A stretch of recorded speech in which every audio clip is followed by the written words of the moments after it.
어제 싱가포르에서 열렸던 북미 정상회담에 대한 큰 이변 없이 막을 내렸다는 평가들이 많죠. 그러나 이 평가가 좀 제각각인 것 같습니다. 한편에서는 70년간 적대 관계였던 북한과 미국이 대화라는 것을 했고 공동선언문에 서명이라는 것을 했고 이것만으로도 굉장히 성공을 한 것이다 라고 보는 시각이 있는가 하면 그 이면에는 미국 정부 측이 그렇게나 원했던 CVID를 비롯한 구체적인 이행 방안이라든지 이런 내용들이 없었기 때문에 미국 측에서는 그렇게 성공적인 회담은 아니었다라고 보는 시각들도 있습니다.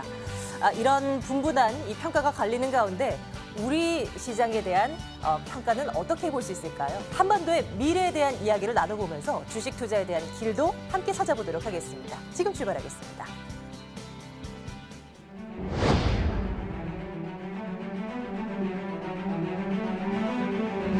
Said he would meet Kim Jong-un by May.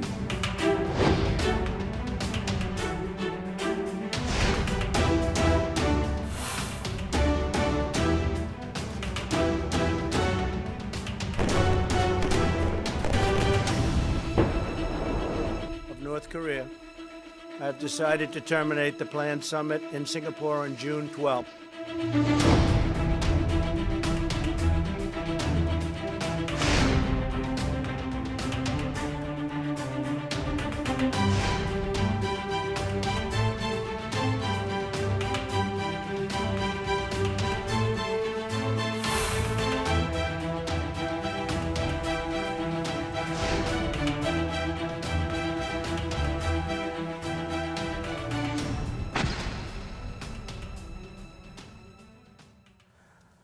북미 정상회담으로 인해 코리아 디스카운트가 상당 부분 해소될 것이다 라는 얘기들이 참 많았습니다. 그런데 이제 시작입니다. 어디에 우리는 과연 초점을 맞추고 투자 아이디어를 찾아야 되나 이제 그 작업을 시작할 때가 아닌가 싶습니다. 거시적인 큰 그림을 잘 그려주시는 분이죠. 이분과 함께 이야기를 좀 나눠볼까 하는데요. 오늘 무극선생 이승조 대표와 함께 말씀 나누겠습니다. 대표님 어서 오십시오. 네, 안녕하세요. 예, 안녕하세요. 어제 이제 큰 이벤트가 지나가긴 했습니다만 뭐부터 봐야 될지 모르겠습니다. 뭐부터 시작을 해볼까요? 저는 이제 북방 어떤 주식시장 중심으로 얘기할게요. 네네. 종목의 선별화 과정이 있을 것 같아요. 북방주에서도. 그러니까 그동안에는 철도주나 건설주나 어떤 큰 그림의 그 종목들이 급등을 했다면 어저께 그 선언 공동 합의문이 나오고 나서 그동안 주도했던 종목들이 하락 조정을 했습니다. 현대 엘리베이터든지 네. 이런 에너지와 그 반대로 또 새롭게 뭔가 전환되는 에너지가 나타나는 게 분명히 보였습니다. 시장에서. 그래서 저는 이 과정이 앞으로 6개월 동안 상당히 북방주나 우리 시장에 저는 일단은 긍정적으로 작용한다. 첫 번째. 두 번째로는 대신 종목이 차별화되거나 선별화될 거다. 그리고 전체적인 시장은 그래서 종목 차별에 종목을 어떤 걸 선택하느냐에 따라서 플러스 마이너스가 차이가 난다. 네. 이렇게 결론을 좀 내리고 싶습니다. 그럼 어제 이제 나왔었던 이 북미 정상회담의 합의문 내용에서 우리가 좀 캐치해야 할 부분들 좀 말씀 좀 주시고요. 그리고 그 옥석 가리기 그리고 어제 당에 이제 선언문에 서명을 하는 순간 튀어오르고 혹은 급락하던 그 북방주들이 많이 보였단 말이에요. 이런 것들 좀 들여다본다면 또 투자의 아이디어를 찾을 수 있지 않겠습니까? 저는 그 합의문 내용 중에 저는 이 트럼프 대통령이 상당히 이벤트나 간단히 해서 미국이라는 나라를 주식회사를 보면 CEO 같아요. 어떤 이벤트라든지 그 어떤 이슈를 만드는데 굉장히 중요하다고 봅니다. 저는 지금 얘기로는 CVID 그걸 이슈화 시키는데 저는 이 네 번째가 제일 중요하다고 봅니다. 네 번째. 신원 확인된 전정포로 실종자 송환. 여러분들 인식으로는 저게 뭐냐 당연한 건라고 생각하실 수 있는데 미국 사람들 여러분들 보시면 잠깐 SNS나 이런 데 보면 미국이 그 이라크나 파병에서 군인들 왔을 때 그 애국지에 그 여러 가지 이슈화 시키는 것들 동영상 같은 걸 많이 보셨으면 그걸 많이 느끼셨을 겁니다. 근데 트럼프 대통령이 11월 달에 중간 선거가 있거든요. 그렇죠. 그러면 이 70년 만에 그 전쟁 포로나 실종자 사안된 걸 얼마나 극적화시켜서 이벤트 시킬까? 이게 완전히 큰 이슈화가 될 것 같아요. 그러면 여기에서는 저는 어떠한 논리가 생기냐면 이제는 거창한 것보다는 비정치적인 관련된 종목이나 이벤트가 우리 시장에서도 상당히 이슈화되지 않을까. 그동안에는 대규모 철도, 건설 이런 부분인데 이제 그 부분은 냉정하게 보게 되는 것 같아요. 돈은 누가 되느냐. 실질적으로 그 시간은 어떻게 되느냐. 그러니까 네. 이런 현실적인 측면에서 벌써 이제 차익 실현이나 이런 게 나온 것 같고요.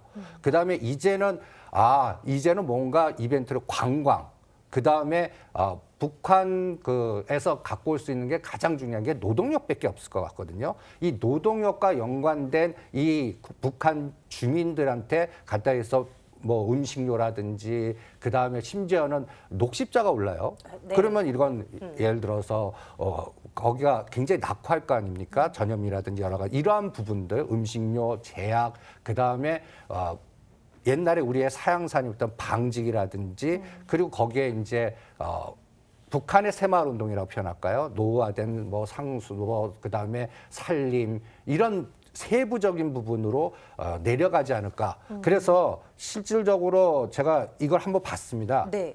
당일 상승 종목들 딱 보십시오. 어제인 거죠? 네. 어제.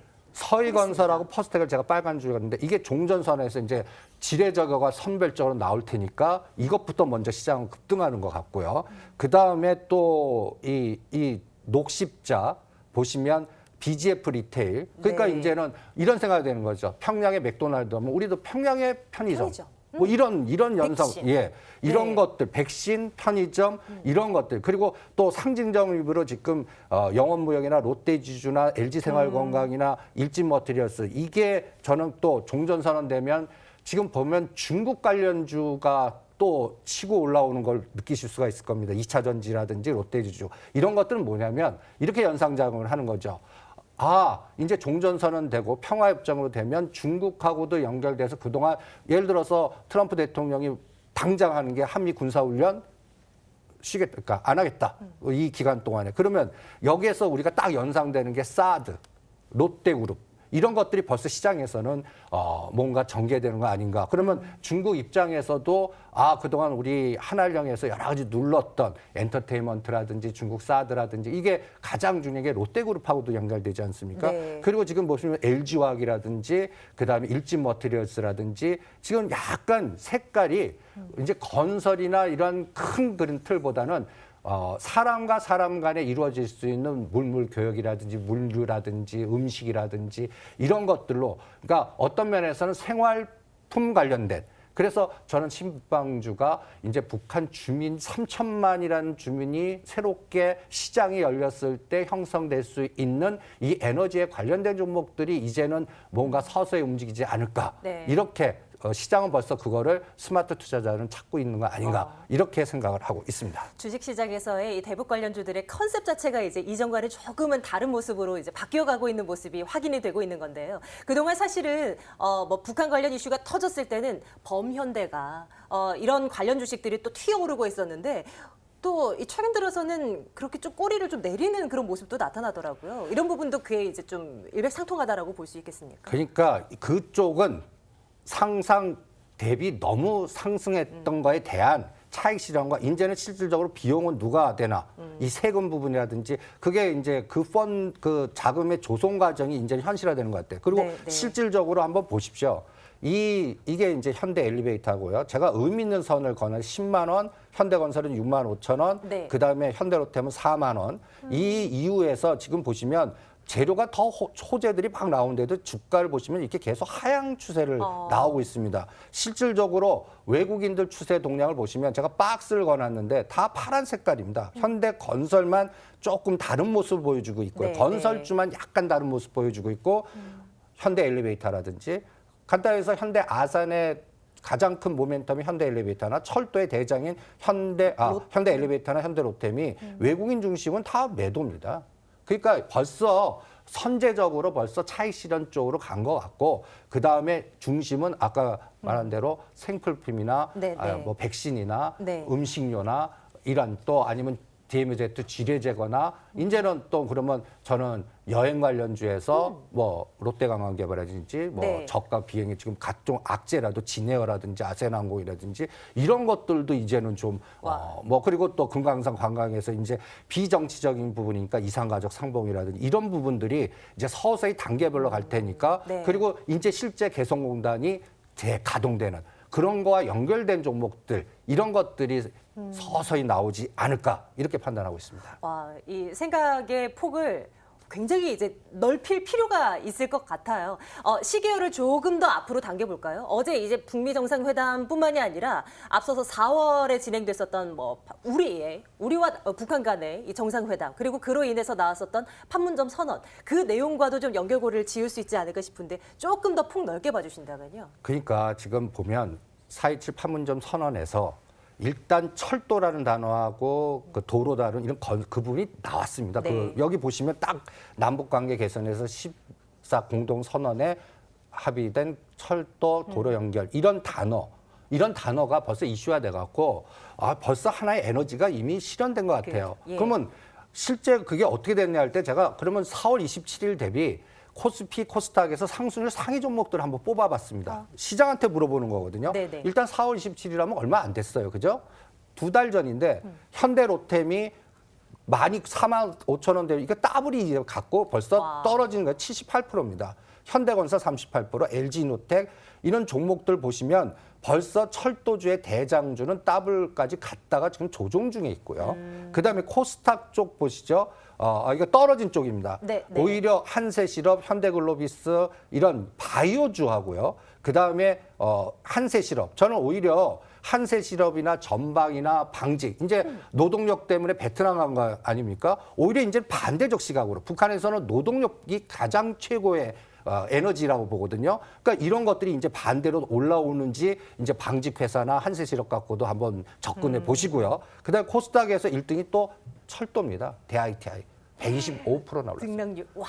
4월 20 네. 종합주가 지수는 오히려 그때부터 떨어졌습니다. 그런데 보세요. 더블간 종목들이 철도주에서 대IT라든지 푸른 기술이라든지 이미 철도나 이런 쪽에는 에너지가 분출했다는 얘기죠. 그러니까 이제는 오히려 제로 노출로 작동하는 것 같아요. 차익 실현의 기회로. 그러니까 벌써 시장은 이미 한 에너지가 끝나고 다음 에너지로 이동하는 걸 벌써 보여주고 있다. 이거를 수치가 얘기해 준다. 이렇게 진단하겠습니다.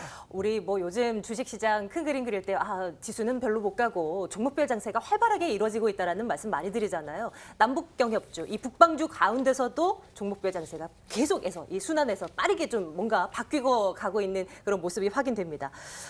또 이게 우리나라뿐만이 아니라 해외에서도 좀 어떤 해외 금융시장과도 우리가 좀 챙겨봐야 될 포인트들이 많을 것 같은데요. 어떤 것들을 좀 떠올려 볼까요? 지금 우리 한국 대한민국 증권가에서는 약간 갈렸어요.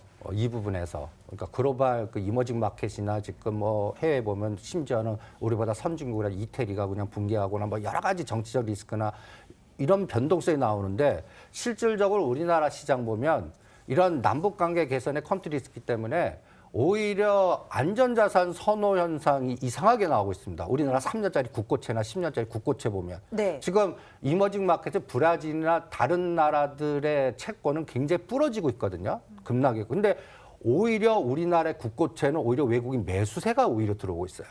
이런 상황을 우리가 인지해야 된다고 봅니다. 그래서 저는 좀 해외 펀드 투자하신 분들한테는 죄송하지만 2018년도는 해외 투자 환율과 연결된 에너지에서는 환차손을 많이 볼 거다. 브라질 채권이든 해외 투자 동남아 채권이든 아직도 마찬가지다.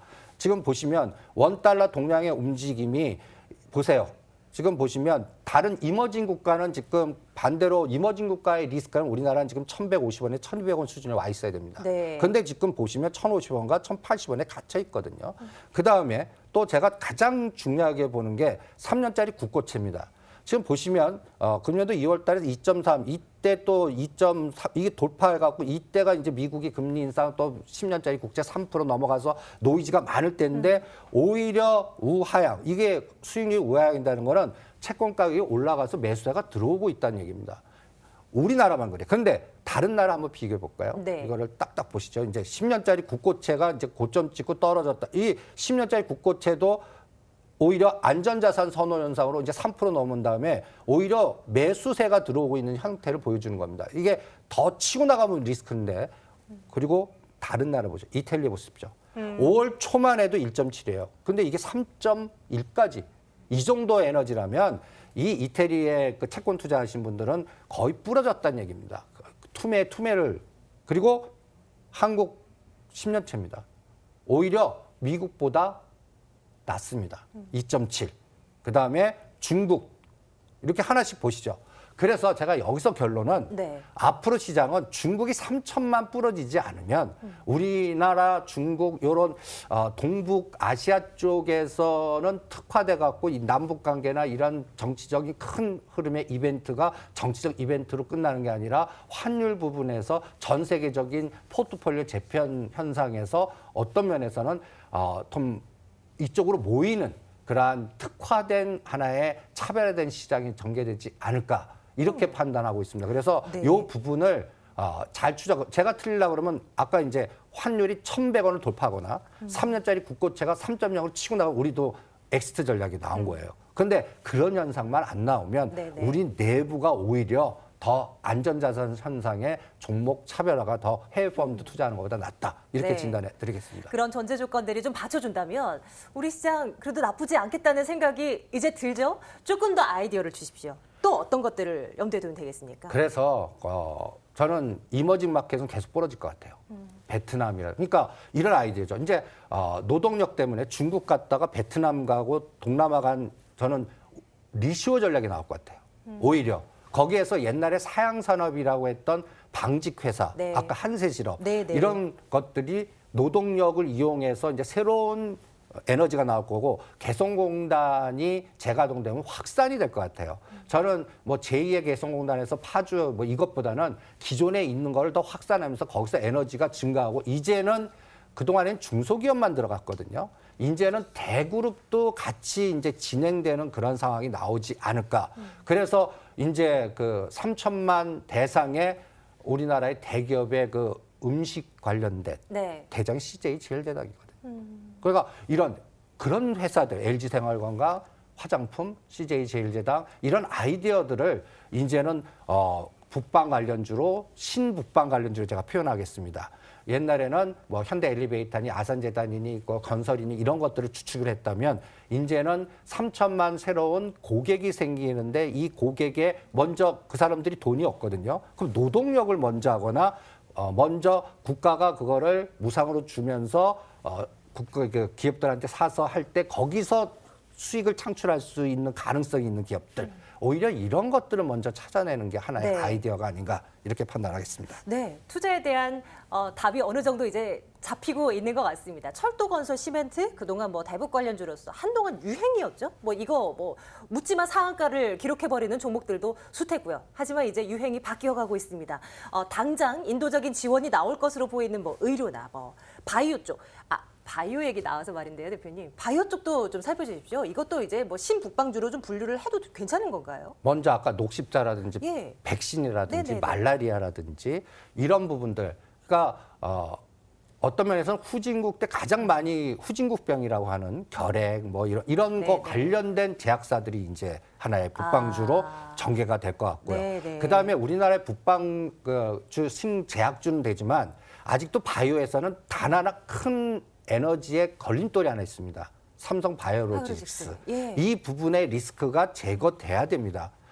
일단 이 뉴스가 머니투데이에서 난 건데 네네. 언제 나왔나 날짜를 한번 딱 봐주십시오. 삼성 바이오로직스 분식회계 5월 9일입니다. 네.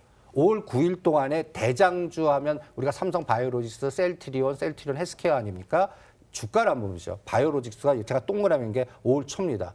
60만 원에서 35. 이때는 거의 상장 폐지 뉴스도 심지어 나왔는데 실제 이때부터 올라고 오히려 40만 지지해주면서 뭔가 안 빠져요. 오히려 그래프가. 근데 문제는 7월 초까지는 어떤 현상이 나오면 이 문제가 어떻게 되는지 아직도 불확실성이 있습니다. 근데 7월 초라는 게 삼성전자의 실적이 이제 2, 4분기가 나오는 시점입니다. 네. 그러면 여기서 롱숏이 걸릴 것 같아요. 간단히 얘기해서 지금 IT 섹터를 주도주라는 하나의 그 그 패시브 전략에서 IT를 선호하는 섹터가 있다면 바이오 섹터, 이게 롱숏으로 갈릴 때 저는 거기서 대장주를 저는 삼성 바이오로직스하고 셀트리온 헬스케어하고 셀트리온으로 보겠습니다. 근데 코스닥의 1등이 셀트리온 헬스케어 아닙니까? 저는 어저께 네이처셀이 하한가를 쳤습니다. 네, 개별 네. 악재로. 근데 셀트리온 헬스케어가 이상한 모습을 보였어요. 한번 그래프를 한번 보시죠. 셀트리온 차트 요것도 같이 보시고요. 요거 5월 9일입니다. 네. 바닥치고 올라오죠. 근데 가장 중요해 코스닥의 1등인 셀트리온 헬스케어가 어저께 의미 있는 전에 고점을 딱 치고 나가는 이 에너지가 저는 이게 저는 주가를 볼 때 시장은 시장한테 물어라는 화두를 갖고 있거든요. 바이오의 코스닥의 1등의 셀트리온 헬스케어가 치고 나갔다는 얘기는 7월 초에 저는 삼성전자의 2, 4분기 실적이 저는 어닝 쇼크 나올 것 같아요. 이거를 아는 투자자들의 롱숏이 벌써 나오나. 그러면 아니 어떻게 어닝 실적이 좋은데 환율 부분 때문에 그렇습니다. 아까 환율이 우리는 다른 나라들 원화가 약세가 되면 달러 대비 원화 바꾸는 매출이 크니까 영업이익이나 이런 게 나오는데 그 사이에 원달러가 상대적 강세였어요. 다른 나라 통화 대비. 그럼 달러 갖고 1,050원에 1,010원 바꿨다면 전에 바꿨던 에너지보다는 축소되게 돼요. 그러니까 매출단이 한 5%에서 7%가 감소될 것 같아요. 근데 여기에서 또 중국의 반도체 굴기를 이 노이즈가 네. 흘러서 된다면 잘못하면 패시브의 저주라 그럴까 패시브 전략 때문에 투자자들이. 그래서 7월 7일이나 8일 날 셀트리온 헬스케어가 치고 나가고 요쪽이 죽으면 이건 시장에 또 물주기가 주도주가 바뀌었다라고 저는 하반기에 그 보겠습니다. 신호로 보면 되는 거예요. 네. 그래서 요번 이 북미 정상회담에 주는 사인은 신북방주와 IT와 바이오의 롱숏이 7월 달에 갈리면서 7월 달이 실질적으로는 2, 4분기 실적장으로 가는 거거든요. 그러니까 지금 분위기가 남북 정상회담이나 이런 데 빠져서 그냥 홍보를 하지 마시고 오히려 색깔의 주도주는 이 기회를 이용해서 바뀔 거고 그 신호탄이 이번 연준위에서 금리 결정. 이게 환율을 타치하거든요. 그래서 달러 대비 강세 에너지를 주는 나라들은 괜찮습니다. 근데 달러 대비 약세에서 컨트리 리스크나 이런 것들은 오히려 그 나라들은 더 위험하다. 이 차별화가 세계 증시에도 나올 테니까 차별화, 선별화가 화두일 것 같고 종목의 흐름은 신 종목들, 북방주도 그렇고 네. 주도주도 이제 손바뀜이 나온다. 저는 이것이 6월 12일부터 15일 코스에서 여러 가지 이벤트에 시장이 얘기해주는 하나의 징후가 아닌가 이렇게 진단해드리고 싶네요. 참 최근 들어서 주식시장 어려웠습니다. 변동성이 너무나 심한 종목별 장세가 펼쳐졌었고 투자의 길을 잡기가 참 어려웠습니다. 그런데 우리 이승조 대표님의 말씀을 듣고 나니 어느 정도의 숙제를 가져감과 동시에 어느 정도의 길이 좀 보이는 것 같습니다. 이 길을 토대로 해서 저희도 앞으로 전략을 좀 챙겨드리도록 할게요. 무극선생 이승조 대표와 함께 오늘 좀 큰 그림을 한번 그려봤습니다. 대표님 귀한 시간 고맙습니다. 네, 감사합니다.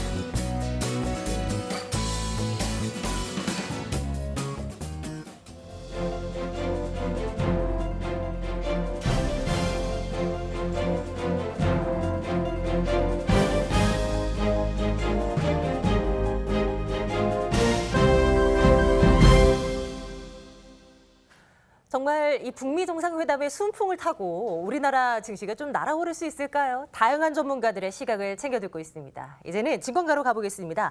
신영증권으로 가볼까요? 김학균 연구원 전화 연결되어 있습니다. 연구원님. 네, 안녕하십니까? 안녕하십니까? 예. 네. 북미 정상회담이 이제 마무리가 됐는데요. 일단 뭐 큰 틀에서 좀 어떻게 보셨는지요? 평가 좀 부탁드릴게요. 어쨌든 한반도가 50년 6.25 전쟁 종전 이후로 불안정한 정전 상태에 있었는데, 어쨌든 적대 당사자국의 그 수장끼리 만나서 큰 틀에서 합의를 봤다는 거는 뭐 분명한 진전인 것 같고요. 다만 이제 뭐 구체적인 강론이 없다 뭐 이런 평가들이 좀 있기는 한데, 애초에 시장에서 가졌던 기대도 우리 대통령께서 싱가포르 가서 종전선언이 이루어지고 북한 핵과 관련해서도 가시적인 그 어떤 합의가 있을 거다라고 하는 조금 앞서가는 기대가 있었던 건 사실인데 그런 기대에 비추어 보면은 뭐 조금은 이제 정상 좀 속도 조절 국면에 접어든 게 아닌가 그런 평가를 내리고 싶습니다.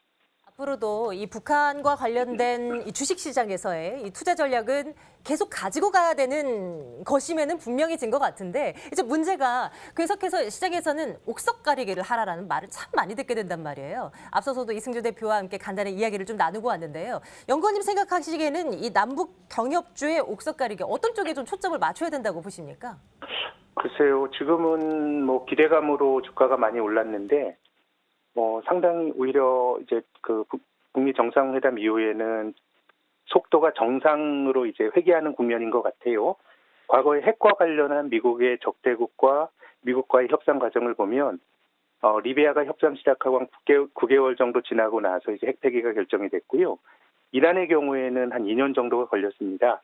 그렇다면 이제 뭐 미국과 북한이 여러 가지 것들을 확인하고 이런 과정이 걸린다 그러면 주식시장이라고 하는 게 기대감이 앞서는 곳이긴 합니다만은 굉장히 빠르게 진행이 될 거라는 기대감은 조금 후퇴할 가능성이 있는 것 같고 그렇다 그러면 남북경협주 전체적으로 사실 옥석 구분업체 올랐다고 생각을 하는데 정말 당장 옥석을 가릴 수 있는 기준이 있는 것도 아니지 않습니까? 여러 가지 기대감으로 오는 측면이 있기 때문에 그래서 전체적으로는 관련 주식들도 제 생각에는 조금 조정 국면이 아닐까 이런 말씀을 드리고 싶고요. 장기적으로 봤을 때는 이제 그 한반도의 대탕트 분위기가 한국 경제와 자본시장의 기회가 되는 거는 이제 저는 분명하다고 보는데 결국은 자본주의에서 인프라 투자하고 하려 그러면 이제 돈을 누가 되느냐가 이제 중요합니다. 근데 어제 트럼프 대통령 계속해서 이제 미국은 돈을 낼 수 없다라고 하는 것이고요. 또 한미 연합 군사 훈련 같은 것들을 하면서도 이게 비용이 많이 드는 훈련이다 이런 얘기들을 했단 말입니다. 그래서 미국이 돈을 2차 대전 이후에 그 황무지가 됐던 유럽의 달러를 그냥 투하를 했던 마샬 플랜 같은 것들이 나오긴 좀 힘들 것 같고 오히려 트럼프 대통령은 한국의 부담 이런 것들을 좀 이제 강조하는 것 같습니다. 근데 과거 90년대 1차 핵위기가 끝나고 나서 국제사회가 북한 핵과 관련해서 잠정 타협을 보면서 북한의 전기를 공급하는 경수로를 지원했을 때 한국 정부가 한 70% 정도 이제 부담을 졌던 사례가 있습니다. 만약에 한국이 주도적으로 이제 비용 분담을 한다 그러면 그 돈을 가지고 북한에 인프라를 깔고 할 수가 있겠습니다만은 사실 건설주들도 토목 사업은 별로 돈이 안 되거든요. 그렇게 본다 그러면 저는 어쨌든 그 북미 정상회담 이전에는 여러 가지 기대감으로 주가가 선반영하는 측면이었다 그러면 이후에는 투자자들의 기준도 매우 좀 엄격해질 것 같고요.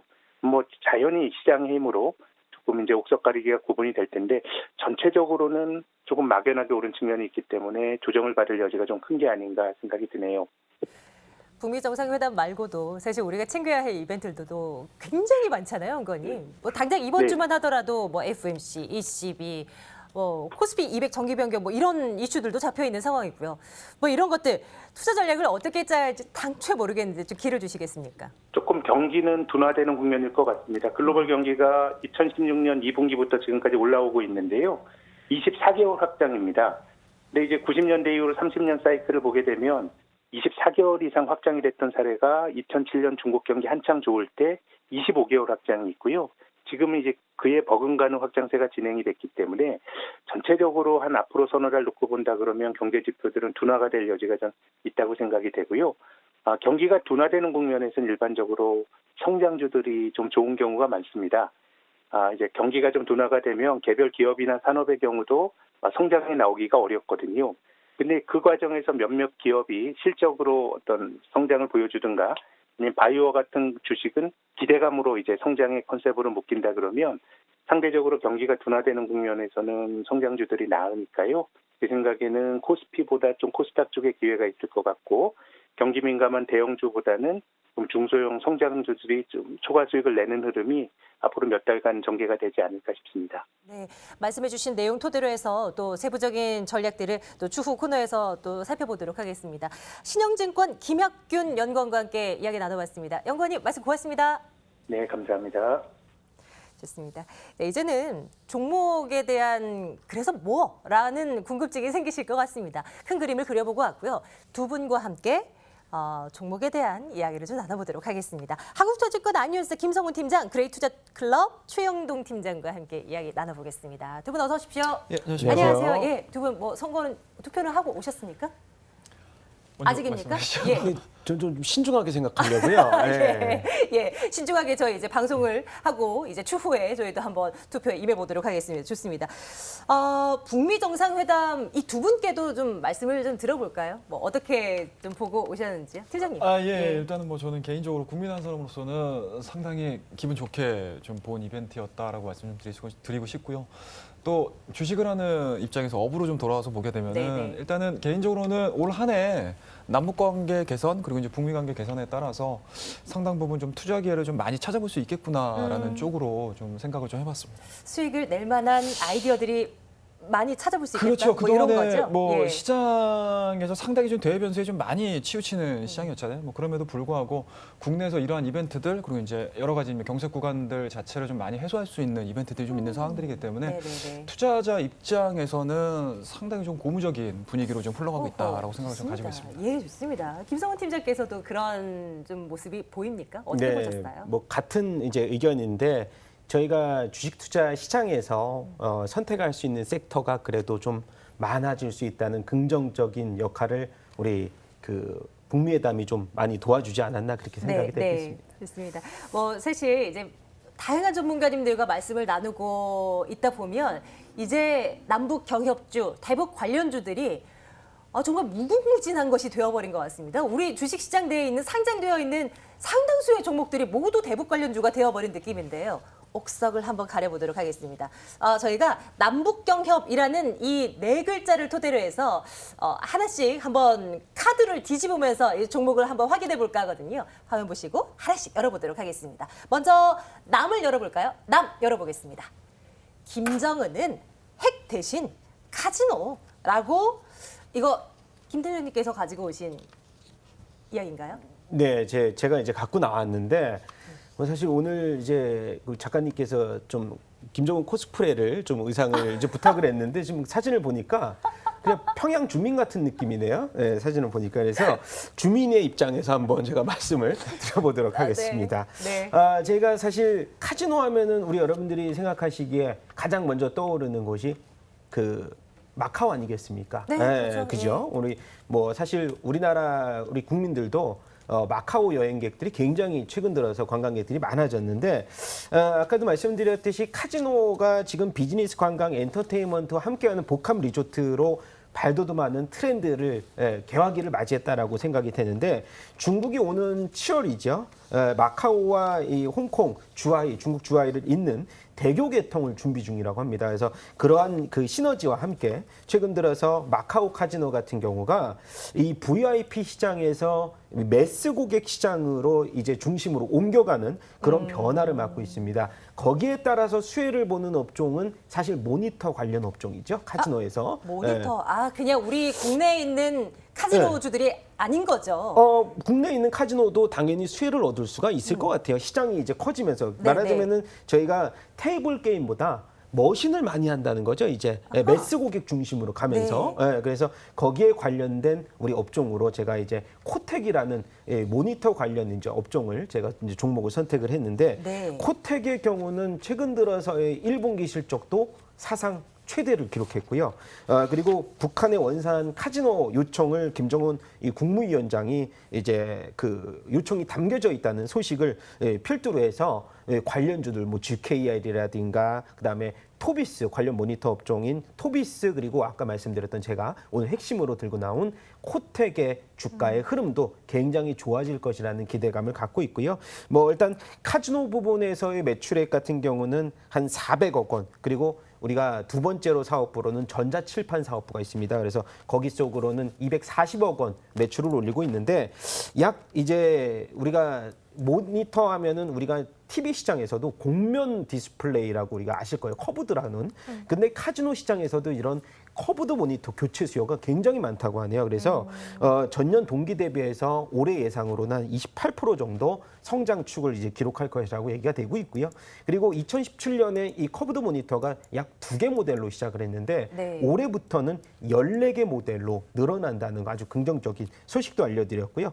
향후에 이제 베트남이라든가 일본, 러시아 이렇게 좀 복합 카지노에 관련된 신규 수요가 몰리는 시장에서 우리 MS 점유율이 가점을 달리고 있는 코텍의 주가 상승률도 굉장히 고무적이라고 생각이 됩니다. 뭐 사실 이 대북 관련 섹터가 최근 들어서 제가 세어보니까 한 19개에서 20개로 계속해서 넓혀지는 상황에서 얼마 전에 따끈따끈하게 신규로 나온 이 카지노 업종의 제가 선두주자인 코텍. 최근 들어서 사실 네. 테마주 하면은 대북 관련 테마주는 주가가 급등하는 이 모습을 보였기 때문에 신규 진입이 굉장히 어려웠지만은 점진적인 주가 상승을 하고 있는 이 코텍은 사실 테마주 형식보다는 실적주로 우리가 선별해서 보시는 것이 좋을 것 같고요. 작년 기준으로 봤을 때 밸류에이션이 한 12배, 올해는 10배 정도 이하로 낮아질 것이라고 생각이 되기 때문에 코텍의 목표가는 제가 봤을 때는 전고점 이상 넘을 수 있을 것이다라는 생각 하에서 목표 네. 주가는 22,000원, 그리고 손절 가격은 그동안에 그 저항대로 여겨졌던 16,500원 구간을 이제 돌파를 했기 때문에 16,500원 구간 손절가를 정해 놓으시면서 우리가 좀 중장기적인 대응을 말씀을 드리도록 하겠습니다. 네, 네. 카지노에 이제 모니터를 납품하는 그런 사업을 영위하는 업체이죠. 코텍입니다. 차트 보니까 4월부터 뭐 급격한 상승은 아니지만 꾸준히 네, 이렇게 꾸준한 쭉쭉 상승. 눌러가면서 올라가는 모습이 보이는데요.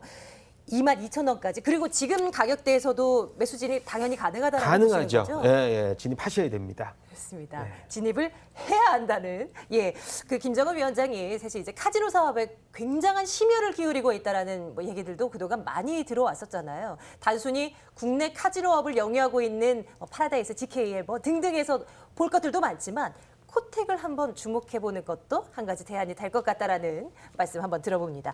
자, 다음 종목 열어보겠습니다. 남북 경협 가운데 이제 북을 열어볼게요. 북 열어주세요.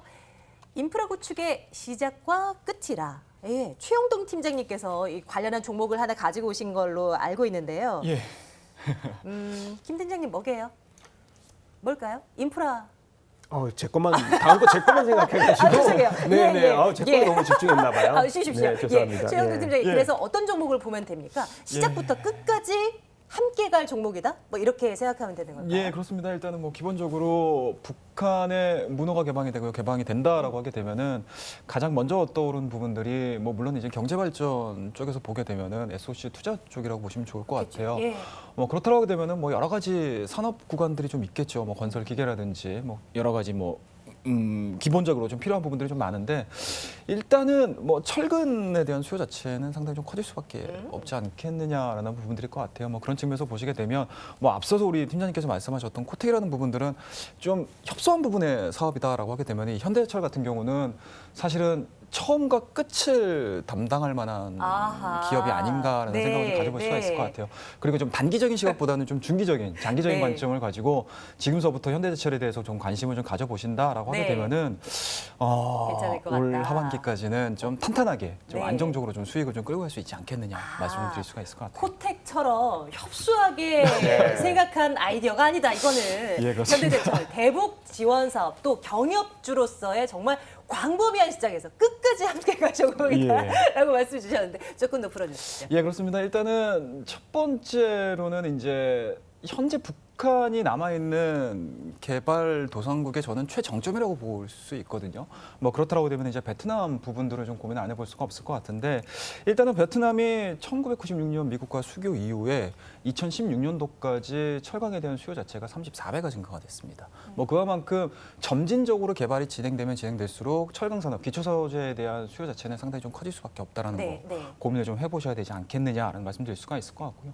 그와 더불어서 북한 같은 경우는 제대로 된 제철 제철 수가 없습니다. 뭐 그렇다고 되면은 지리적으로도 가까운 우리나라에서 생산이 되고 있는 철강리에 대한 제품 수요가 증가될 수밖에 없는 상황들이기 때문에 기본적으로 SOC 투자가 본격적으로 좀 진행이 돼준다라고 하게 되면은 한 3년에서 4년 정도까지는 현대제철에 대한 제품 수요는 증가가 될 수밖에 없다라는 거 좀 보셔야 될 것 같고요. 그와 더불어서 제철소에 대한 부분들이 좀 건설이 좀 진행이 된다라고 하게 되면은 현대제철이 가지고 있는 노하우들도 마찬가지로 전이가 되면서 네. 수익에 대한 부분들이 상당히 좀 커질 수밖에 없다라는 거 좀 고민을 해보시면 좋겠다라는 말씀 드릴 수가 있을 것 같고요. 그와 더불어서 물론 이제 어제 같은 경우는 시장이 하락이 진행이 되고요. 그리고 대북 관련 종목군들이 빠르게 좀 하락을 하는 과정 속에서 첫 번째로 빠졌던 종목이 철도주지 않습니까? 그만큼 사업에 대한 시간적인 부분들을 지금서부터는 좀 고민을 하고 있는 것 같아요. 다만 이제 이러한 부분들 같은 경우는 장기적으로 봤었을 때 단기적인 시각으로 봤었을 때 뭐 음식료 업종이라든지 뭐 카지노 업종이라든지 뭐 비료라든지 민간 지원에 대한 기업들이 1차적으로 수혜를 받을 수가 있을 것 같은데 그 이후에 큰 그림이 진행이 돼준다라고 하게 되면은 네. 철도망이 좀 진행이 된다라고 하게 되면 봉영강에 대한 수요 자체는 상당히 좀 커질 수밖에 없는 상황이거든요. 그렇다고 하면 국내 1위 기업의 봉영강을 생산해주고 있는 현대제철 같은 경우는 중장기적인 관점으로 봤었을 때는 크게 상승할 수밖에 없다라는 거 좀 보시면 좋을 것 같고. 혹시 그럼 철강 섹터 내에 있는 다른 종목들도 함께 그렇죠. 좀 좋다라고 예, 보시는 그렇죠. 거예요? 그렇다고 봐야 되겠죠. 뭐 그 중에서 탑이 동국제약이라든지. 이제 현대제철이다라고 보시는 아무래도 거고요? 우리 시청자분들께서는 좀 변동성을 지금 구간에서는 사실은 변동성을 좀 피해야 된다고 생각을 해요. 그러니까 쉽게 말씀드려서 어제자의 시장에 대한 흐름 자체가 시장의 힌트가 아닌가라는 저는 생각을 하거든요. 그러니까 네. 쉽게 말씀드려서 많이 올랐어요, 그동안에. 그런 측면에서 봤었을 때 뭐 어느 정도 차익성 매물들은 받아내고 나서 네, 네. 저점 구간들을 좀 확인을 하면서 다시 한번 주도주 섹터들이 만들어질 수 있는 가능성이 상당히 높기 때문에 그런 부분들로 봤었을 때 현대제철에 대한 어제 하락 부분들도 상당히 좀 뼈아픕니다.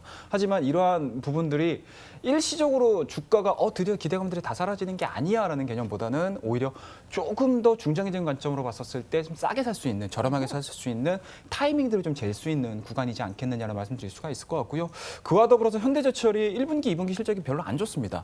근데 이 안 좋았던 부분들을 좀 보시게 되면 일단은 판재료 쪽은 괜찮거든요. 그러니까 네. 쉽게 말씀드려서 현대차, 기아차에 대한 수요 자체가 살아나고 있는 상황들이기 때문에 판재료 쪽에 대한 이제 가격 상승 부분들 그리고 수요에 대한 흐름들이 상당히 좋았습니다. 하지만 봉영강 쪽에서 그닥 좋진 않았어요. 하지만 이렇게 남북 관계에 대한 개선 흐름들, SOC에 대한 투자 부분들이 조금 더 지금 진행이 돼준다라고 하게 되면은 봉영강 쪽 또 수요에 대한 증가 기대감들 이런 부분들을 좀 보게 되면 그동안에 현대제철에 좀 발목을 잡았었던 봉영강 쪽, 그러니까 쉽게 말씀해서 건설 쪽이겠죠. 이런 부분들에 대한 수요가 진행이 돼준다라고 하게 되면은 저는 개인적으로 올 하반기까지 좀 안정적으로 좀 수익을 낼 수 있는 대형주 섹터 중에서도 좀 탑픽이 될 가능성이 좀 높지 않겠느냐 와. 예상을 좀 해보고 있습니다. 네, 상당히 이제 힘을 실어주고 계세요. 현대제철에. 가격 전략 챙겨주십시오. 예, 그렇습니다. 어디까지 일단은 볼까요? 뭐 가격 좀 무리하게 올랐어요. 5만 원대에서 뭐 7만 원대 넘어서는 7만 3,600원대까지 좀 올라서는 뭐 무리한 가격들을 좀 보여줬었는데 그 이후에 실적적인 부분들 그리고 이제 원래 이제 기대감들이 좀 사라지면서 주가가 좀 밀렸습니다. 하지만 그럼에도 불구하고 직전 저점인 것 같아요. 5만 9천 원대, 6만 원대를 하향이차 시키고 있는 상황들이 아니기 때문에 네. 저는 개인적으로 가격대 전략을 직전 고점까지인 것 같습니다. 8만 원대까지에 대한 1차적인 목표치를 설정을 해드렸고요. 다만 이제 목표치에 대한 부분들은 사실은 중요하지 않습니다. 이러한 이제 대형주들 같은 경우는 점진적으로 실적에 대한 부분들이 계속적으로 예상치들이 나오고 있는 상황들이기 때문에 그 부분들에 대한 한계치를 적용을 시켜드리고 싶지는 않고요. 오히려 손절 라인을 좀 말씀을 좀 드리고 싶어요. 네네. 지금 보시게 되면 60일선과 200일선에 지금 골든 크로스가 나온 자리가 지금 5만 5천 원대거든요. 그리고 제가 말씀드릴 수 있는 부분들은 손절 라인은 5만 5천 원대를 제시해드렸는데 저는 개인적으로 5만 5천 원대까지 분할 매수 하자라는 개념으로 말씀 좀 드리고 싶어요. 네네. 쉽게 말씀해서 손절가에 대한 움직임들이 절대 깨지 않겠다라는 말씀 드릴 수가 있을 것 같고 그렇다고 되면 5만 5천 원대까지는 뭐 20% 30% 매번 빠질 때마다 저는 개인적으로 감안하자. 뭐 찬바람 불 때까지 그러니까 추석 때까지는 네, 한번 좀 네. 매수로 관점으로 좀 보시면서 올해 한번 12월 달까지 좀 끌고 가보자라는 전략에서 좀 말씀 좀 드리고 싶습니다. 아, 네. 현대제철 전고점까지 목표가 내다본다고 하셨지만 이 전고점이 2015년도예요. 예, 그때 그렇습니다. 가격대예요. 예, 이때 그럼- 가격 한번 내다볼 수 있을까요? 예, 그렇습니다. 차곡차곡 담아서 한번 현대제철로 올해 수익을 한번 내보도록 하겠습니다. 좋습니다. 이거 한번 챙겨놓고요. 자, 남북 경협 중에 이제 경을 열어봐야 될 텐데요. 열어보겠습니다. 이번에는 정부 대북 지원의 수혜라고 지금 요약이 되어 있네요. 어떤 종목일까요? 우리 김 팀장님께서 준비를 해오신 것 같은데요. 공개를 해주십시오. 무엇일까요? 네. 대북 지원, 뭐 비료? 시멘트? 아니면 지금 옷? 가장 그 요즘에 선전해서요. 우리 네. 이영자의 힌트를 좀 드리고 싶은데 먹방? 그렇죠. 먹는 거. 예, 네. 요즘에 뭐 이영자 씨가 사실 가는 휴게소마다 매진 행진을 벌이고 있습니다. 저도 몇 군데 근데- 가는데요. 아, 어우, 너무 가셨어요. 맛있어요. 저도 몇 군데 이제 따라갔는데 사실 뭐 기대만큼은 아니지만은 그래도 또 예, 네. 이런 그런 인기에 힘입어서 또 맛도 더욱더 네. 맛있어지는 그런 효과도 얻었는데 종목은 오뚜기입니다. 오뚜기. 요즘에 제가 아까 전에 이영자 레시피라는 그런 힌트를 드렸었는데 진짜 쫄면이 굉장한 인기입니다. 뭐 예전에 그 삼양식품에서 나오는 그런 그 볶음면 있지 않습니까? 네네. 그 불닭볶음면 그거의 인기를 제가 봤을 때는 오뚜기의 상품이에요? 뒤따라갈 수 있는 오뚜기 상품입니다. 아, 그렇군요. 네. 그래서 66일 만에 1,000만 개를 돌파를 했어요. 벌써. 정말? 네. 굉장한 인기입니다. 제 지인 중에서도 이 쫄면에 좀 환장을 한 그 지인이 있는데 네. 그 지인이 평가를 했어요. 네. 이것은 된다. 제가 봤을 때는 일단 메인 브랜드로 자리 잡을 가능성이 굉장히 크다라는 거. 그리고 최근에 이제 계절면 시장이 굉장히 뜨겁게 달아오르고 있습니다. 그리고 여름 수혜주로서의 부각이 될 수 있고요. 사실은 오뚜기 창시자께서도 이 북한 출신이세요. 그래서 요즘에 대북 지원에서 예전에 스프도 한 80만 톤 스프도 이제 지원을 해줬었고, 그리고 아까 전에 이제 협소하다라는 말을 좀 들었어요. 네. 그래서 제가 오뚜기는 광범위하지 않겠느냐. 이건 광범위한 거 그래서 맞아요? 제가 네. 봤을 때는 가장 대북 지원에 시급한 것은 식량. 예전에도 그렇죠. 그랬듯이 식량과 의류였어요. 그래서 지금도 제가 봤을 때는 가장 빠르게 우리가 지원할 수 있는 것은 일단 이 오뚜기와 관련된 음식료 업종 아닌가. 그래서 우리 시청자분들도 뭐 단기적으로 저희 것을 이제 좀 관심을 두고 장기적으로는 또 현재질 것 같은 그런 종목도 좀 있다라는 말씀을 좀 드려보고 싶고요.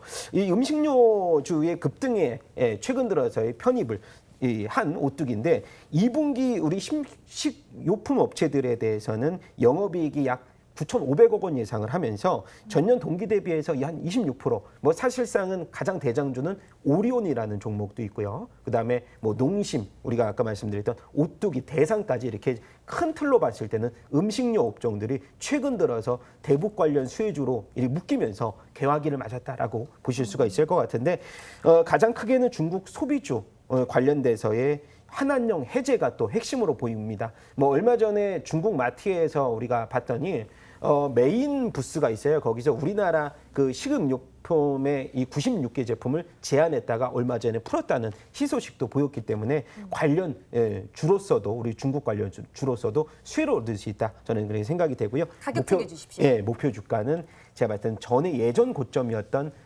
일단 전고점 상태는 일단 넘을 것으로 보이고요. 110만 원 전고점을 이제 목표 주가로 제시를 해드리고요. 손절가는 이제 지금 88만 6천 원인데 사실 21선 이탈 하지는 않을 것이라고 생각이 되지만 그래도 손절가는 80만 원 손절가를 제시를 하면서 오뚜기를 뭐 우리 대북 관련 또 수혜주로 드리도록 하겠습니다. 네, 세 번째 종목으로 오뚜기 챙겨갑니다. 자, 마지막으로 공개할 남북형 협 열어보겠습니다. 자, 어떤 내용이 들어가요? 물류 개방의 선두주자. 예, 좋습니다. 최영덕 팀장님, 2분 정도 드릴 수 있을 것 같아요. 빨리 어떤 말씀 좀 종목입니까? 드리도록 하겠습니다. 일단은 뭐 크게 간 거 끝까지 크게 가도록 하겠습니다. 자, 일단은 아무래도 이제 뭐 음식료도 좋고요. 그리고 네. 이제 여러 가지 뭐 민간 기업들에 대한 지원들 그리고 이제 북한에 대한 개방이 좀 이루어진다라고 하게 되면은 사실은 북한 같은 경우는 뭐 도로라든지 철도가 아직 제대로 된 기능을 하지 못하고 있습니다. 그렇다고 되면은 사실은 바닷길 많이 열려 있다고 저는 생각을 하거든요. 하지만 이제 바닷길마저도 사실은 우리나라 대비해서 물동량 자체를 소화할 수 있는 구간 자체가 5% 미만인 것 같습니다. 그렇다고 하게 되면은 저는 개인적으로 뭐 SOC 쪽, 그러니까 육로를 통해 가지고 진행을 시켜준다라고 하게 되면 시간적인 부분들이 상당히 좀 많다라고 걸린다라고 말씀 좀 드릴 수가 있을 것 같은데 뭐 그런 부분에서 보시게 되면은 일단은 뭐 문호 개방은 항상 항만 쪽에서 발생되지 않겠느냐라는 말씀드릴 수가 있을 것 같고요. 다만 이제 이 항상 항만 개방을 얘기를 하면서 뭐 항만 운영을 얘기를 하면서 북한 같은 경우는 현대가 좀 미진하거든요. 그러니까 쉽게 말씀드려서 지금 1990년대 정도의 우리나라 항만 운영 시스템을 좀 가지고 있는 상황들이기 때문에 뭐 그런 부분에서 보시게 되면은 국내 KLX 같은 경우는 항만 시스템 현대화의 선두주자라고는 개념으로 좀 접근을 해보시면 좋을 것 같아요.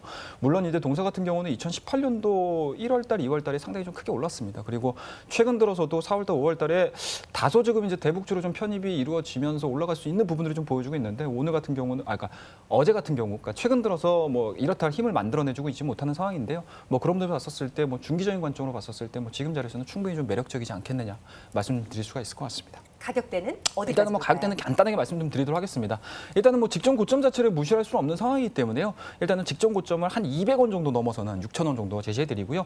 손절 라인은 좀 러프하게 잡아드리도록 하겠습니다. 2018년도 1월 달에 저점 구간이라고 할 수 있는 3,500원 제시해드리면서 KL에 좀 관심을 좀 가져주시면 좋은 결과 있으실 것 같다 말씀드리도록 하겠습니다. 예, KL 목표가 손절 가격 다시 한번 챙겨 두시죠. 서둘러서 이제 두 분과 함께 네 종목을 챙겨봤는데요. 이제 대북 관련 이슈 이제 시작인 것 같습니다. 저희 MTN이 여러분들의 투자 중심을 꽉 잡아드리겠습니다. 김성훈 팀장, 최영도 팀장과 함께 말씀 나눴고요. 저희 함께 인사드리겠습니다. 시청해주신 여러분 고맙습니다.